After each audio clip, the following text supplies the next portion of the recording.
Hello everybody, welcome to my channel. Today I'm going to be talking about the Osce examination.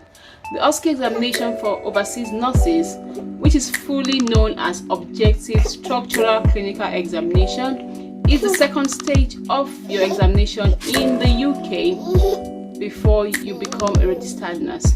That is the last step of your registration. Have a practical examination, after which you pass and ID checks are done and you practice as a registered nurse in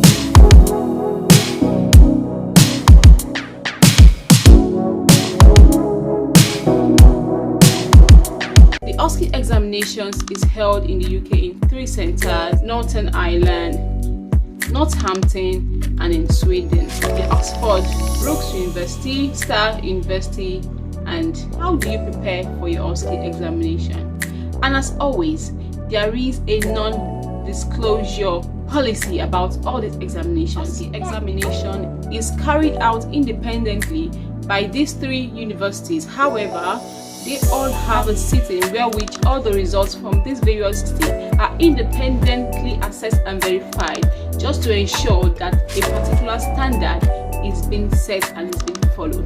So, whatever standard you see in A, B or C, Northampton, Swindon or Oxford, Brookes and Northern Ireland, whatever standard you find in each of these universities is expected in all the universities, and these results are then sent to the NMC, acknowledging that you have passed. Depending on the results, you are either given your PIN or you're asked to go and resit the examination. The percentages of failures and success of this examination according to this university is also found on the NMC website. I'm not going to be here telling you to go to this particular university or go to a particular place to write your exam. The results speak for themselves. So all I'm going to tell you is go to the NMC website and compare the pass rating and percentages from these 3 universities, and what your instinct tells you is what you should do.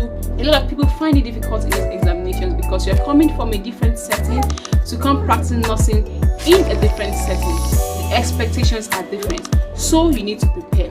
So how do you prepare for this examination? First and foremost, you need to at least come down to the UK and practice in the setting. That is my number 1 tip. Even if it's for a month or 2, practice in your hospital or in your care home. Watch how others are doing it, especially the healthcare assistants, how they approach their patients, how they discuss with their patients. Observe them. You will learn a lot about communication and communicating the needs of your patients from them. If you are in the NHS or in the hospital, observe how the sisters and the nurses there approach and interact with their patients, and that is the number 1 skill you will need in your examination. You have to observe what is obtainable in practice here, how they interact with the patient, what is being said, how it is said is very important. What you communicate, the feedback you get. Always listen to your patient. Your trust most likely is going to support you. In most cases for the examination, or if it's in care home, they're going to pay the money and ask you to pay back a loan. But most trusts will pay for this examination and support you in the academy or in practice, or even help you or pay for a course where you go and train for your Osce for maybe a week or 2. Take those training courses seriously. Observe, practice with people in the training courses, and you'll be fine. There are a number of private training courses that are available in the UK. A number of recruitment agencies also train and have good success rates. So all I will say to you is for you to find, if you're not being supported by your trust or your care home, to find an organization that supports nurses or that trains nurses for the Osce examination. I know a few and I can recommend a few for you. Some people will fail the examination 1 or twice. When you fail the examination, you are given the feedback of why you failed. You can always go back, correct your mistakes, and pass the examination. It's that straight up and easy. Now, the Osce examination is divided into assessments and the practical skill which is an assessment of cases, physical skill assessment. A couple of clinical skills are going to be assessed, which I cannot tell you. You're going to find out when you register for the examination. The university is going to give you a brochure. You can go there and see all you need to know, so you are not left alone. Don't be scared. It's not a mountain that cannot be climbed. You're going to be supported by the university, who's going to give you, when you register for the examination, you're going to be given access online to materials that you can use to study. And then in addition, with the trainings you're going to get from your trust or your care home or wherever you're going to register, you are going to be fit and ready for this examination. You have the assessment and the clinical skills. In the clinical skills, like I mentioned, a variety of nursing skills will be tested under time condition, and you are expected to deliver your best in terms of approaching the case, the skill, the way you approach it, the execution of the skill, and the finishing of the skill in the set time that is given to you, and above all, your documentation. Now, in the API assessment stage, you have the assessment, the planning, implementation, and evaluation. This is basic nursing process. So if you've learned the nursing process, which I'm sure all nurses have learned during their practice or during their study in getting their degrees as nurses, then the API should not be a problem for you. Scenarios are going to change. Things can happen in the hospital. Just imagine that you're in the hospital and anything can happen, but you are called to apply a nursing process, you are called to assess the patient, you are called to plan a care for this patient, you are called to implement your care for this patient, and at the end you are called to evaluate the care that you have given to this patient. That is a basic thing in the API. It's not far-fetched, it's just your basic nursing process.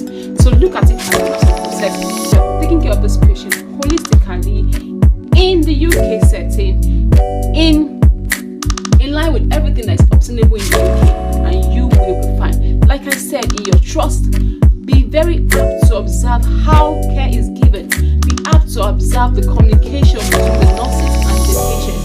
Be apt to look out for how OT and physios or even the doctor go to discuss with the patient. Observe these things. Those are the things that are going to help your bedside manner in your Osce. If you can truly have other members of the healthcare rapport with the patients in the world where you're practicing before your Osce, together with the trainings that you have gotten from your trust or from anybody who's going to be training you for this examination, bringing all this knowledge together with the resources that have been given to you by the university where you registered for this examination, which is your choice. The university is going to give you materials. Prepare for the examination. Above all, prepare while in practice. Have a group, have a friend, or if you don't have somebody you're practicing with, practice on your own. Ask your line manager to assist you with anything that you need or to make your practice to come to reality. Practice the skill set. Practice all the skills basically in nursing. When you begin to go for these trainings, you have an idea of the skills. I am not able to tell you the skills here because of the non-disclosure nature of the examinations. For the API, like I said, it's just the nursing process and your documentation and your communication and your ability to be observant and not take anything lightly. Ability to see things and speak up. Ability to observe the environment and don't take anything for lightly. Ability to listen to your patient. Ability to communicate well. Ability to bring the seeds of nursing into your care. Ability to bring all the things that have been engraved into the code of the nursing practice. Your responsibility towards your patient at a particular time. Those are the things that you're going to be tested. Your ability to be safe in practice.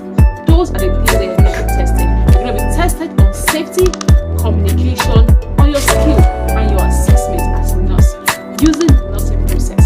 Assessment, planning, implementation, and evaluation. Those are the 4 stages for the assessment phase. Once you're tested on the skills, I'm sure you'll be fine. But the good thing is that presently, even if you have an issue in any aspect of the examination, you can always go back and do just that examination. In my own time, if you failed one aspect, we're going to do the whole thing all over again. But that is different now. So things are easier. So cheers to good times. Even if you have an issue, listen to the feedback, go back on the things that you feel now pass. But I'm sure you're gonna pass with adequate preparation. I wish you luck in your Osce examinations, and I'll see you on the other side with your pain. I love you all. Take care of yourself, your partner is